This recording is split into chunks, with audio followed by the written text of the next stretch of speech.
Tugas terbesar dari Muhaimin adalah bagaimana mampu mengonsolidasi basis Nahdliyin dan pilihan politik PKB menjadi suaranya Muhaimin Iskandar.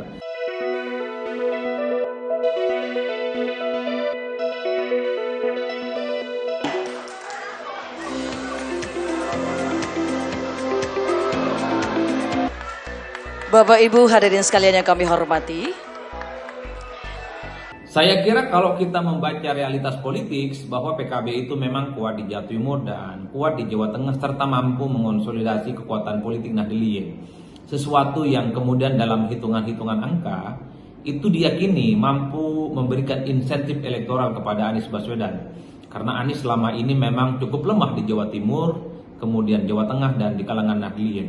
Cuman kan problemnya pemilih PKB itu kan berjarak dengan Muhaimin Iskandar. Dari 9,6% pemilih PKB itu hanya 1 atau 2%-nya saja yang memilih Muhaimin Iskandar. Itu artinya ada sekitar 7% dari orang yang merasa memilih PKB itu akan memilih Muhaimin andai bisa maju di 2024. Begitupun dengan basis pemilih Nahdliyin.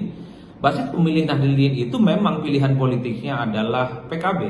Tapi ketika bicara tentang capres, mereka tidak memilih Muhaimin Iskandar. Pemilih NU itu banyak memilih Ganjar Pranowo, sebagian kecil yang lainnya adalah Prabowo Subianto.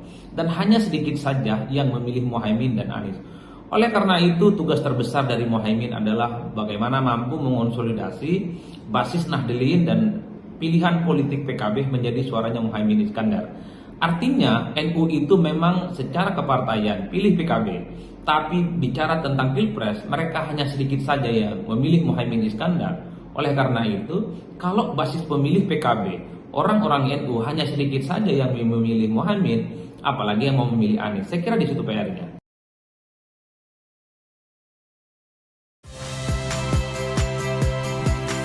Saya Tifa Solesa. Saksikan program-program Kompas TV melalui siaran digital, pay TV, dan media streaming lainnya.